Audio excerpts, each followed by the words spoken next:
London में? हाँ। ये बहुत पुरान बात बा। हमार बहन नंदिनी के एगो लड़का से प्यार होकर रहे, पर हमरा के लड़का के चरित्र पर शक रहे, तम ब्याह खातिर मना कर देनी। पर हमार बहन जिद पकड़ लेलस और वो लड़का से ब्याह कर लेलस। लड़का ब्याह करे के बाद नंदिनी के छोड़ के लंदन चल गई।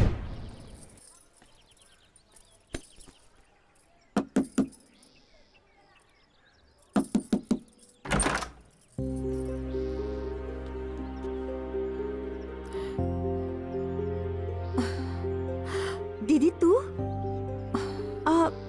जीजा जी कहाँ मानी? वो लंदन चल गईलन। का भाई उतर गई प्यार के भूत? चल गई छोड़ के लंदन तोहरा के? चुप रहो, कुछ दिन में वो हम रहूं के बुला ली हैं। हम आहू जाए लंदन।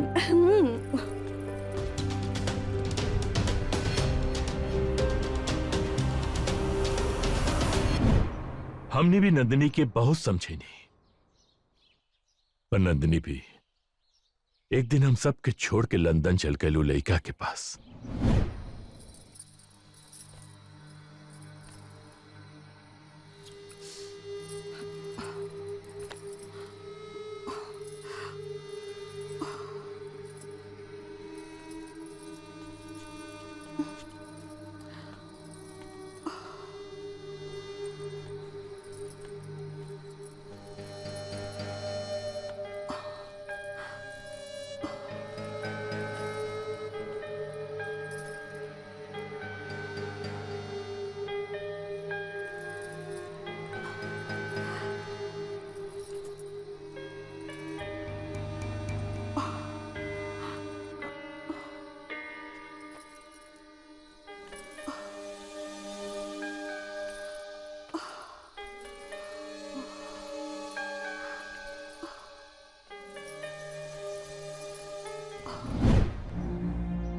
हमने की खातिर नंदिनी मुंह आ गई, लेकिन आखिर भाई का दिल हो ना, न मानल। एक दिन हम अपने बहनोई की फोन करके नंदिनी के बारे में पूछ ली। का? हाँ। हम कहनी ना दीदी से बात कराई? वो हमरा के बतैलस की का? नंदिनी और हमरे भांजा का एगो कार एक्सीडेंट में मौत हो गई। अब आखिरी समय में नंदिनी की देख भी न पाई। अगर हम कहीं और बहन भी जिंदा बाड़ी और अब भांजा भी, और वो सही सलामत रुआ सामने खड़ा बा। हम तो रे ये कहानी पर कैसे विश्वास कर सके नहीं? अगर नंदिनी जिंदा भी आ तो आज तक हमसे संपर्क करे का कोशिश काहे न करत? एको फोन तो कर सकत रहे। वो तो ना कनी मामा जी।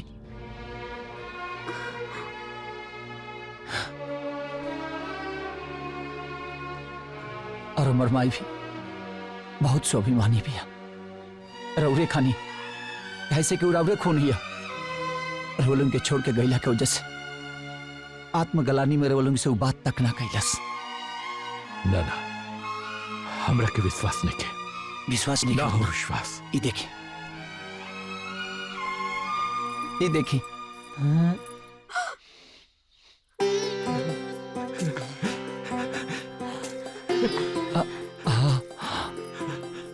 बेटा, अगर नंदिनी जिंदा भी आ, एक बार हमसे फोन पर बात करा दे बेटा, बात करा दे ना।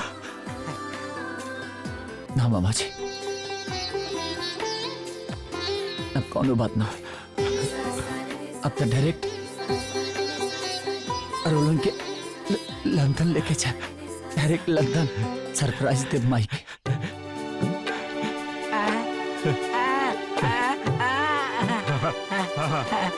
सबके लेके चलो, सबके लेके चलो। नंदिनी, नंदिनी से मिले खातिर।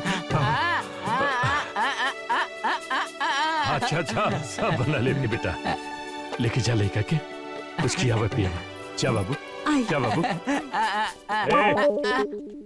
तमनवा के लेके जाई चल।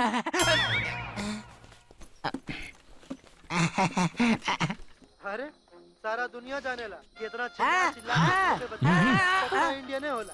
और कल लंदन चले के तैयारी बा। देखो बात बता। सब रेडी हो गइल बा ना?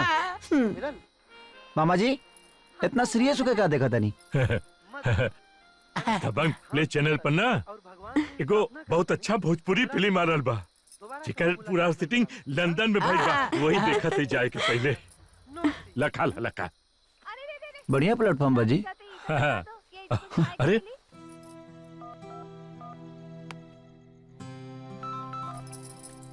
हाँ बेटी यात्रा बोला। हेलो आंटी जी प्रणाम। विक्रांत इंडिया से आ गई का? इंडिया से? अरे वो तो पेरिस गइल बा ना। पेरिस? हमरा के तो इंडिया बतैले रहे। अच्छा आज आए वाला बा। आ जाइए तो हम तोरा के फोन करके बता देब। ठीक बा आंटी जी, प्रणाम। खुश रहा। हमरा के तो पेरिस कहले रहल, इंडिया? तोरा के मालूम रहे ना वो पेरिस ना इंडिया गइल बा? हाँ तो तू हमरा के बतैले का है ना, बोल। हम कैसे बताई थी? वो मना कर ले रहे कि माई से मत बताइए। हाँ मना कैले रहल? ये जौन काम करेला तू दोनों मिल के करेले। हाँ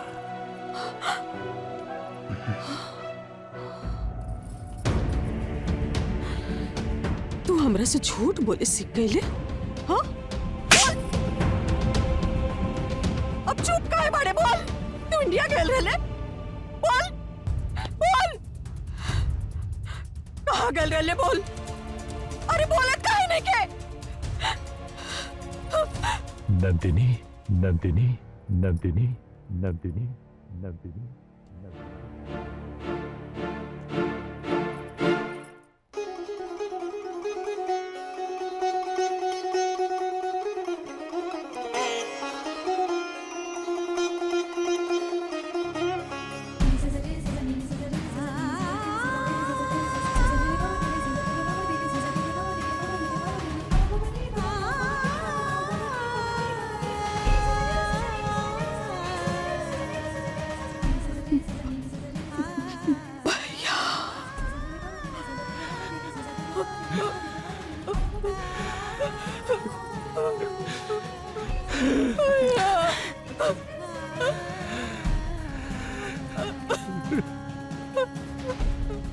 अरे पगला काहे रोयल बाड़ी?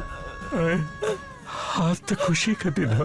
चिकरा के बुआ समझ के हमने की अपन जिंदगी जियत रहनी चा।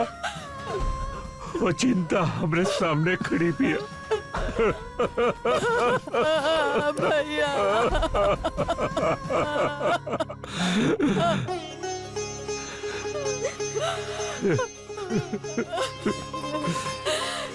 आज तो हर बेटा एक बैठ के अपने भाई से अपने बहन से अपने बहनोई से मिला देला। हर बेटा ये परिवार के इतना साल बाद फिर से मिला देला। क्या तो नीच हमने के विश्वास दिला रहा है कि तू और तुम्हार बेटा दोनों मर गए। हमरा के माफ कर दी भैया। मत कर। हमें को गलत आदमी के भगावे में आके अपन देवता जैसन भैया अपन इतना अच्छा परिवार के छोड़ के यहाँ आ गई नी। हम तो रवा लोगों से आंख मिलावे लायक भी नहीं की भैया। हमरा के माफ कर दी भैया, माफ कर दी।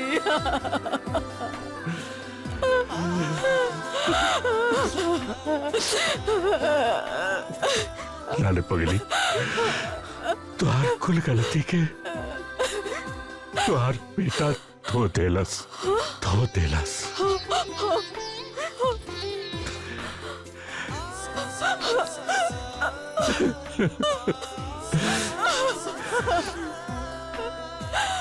हमरा के माफ कर दे बेटा, हम तोरा ऊपर हाथ उठैनी ना, हमरा के माफ कर दा। माई खा खरा तर तू काहे हमके पाप के भागी बनाओ तर। मातारी के हाथ हमेशा आशीर्वाद देवे खातिर उठल, चाहे वो मार के होके अच्छा आशीर्वाद के। माफी तो हमके दोस्त से मांगे के चाहिए कि जौन काम हम आज कहीं वो काम के बहुत पहले कर देवे के चाहिए। हमार बच्चा।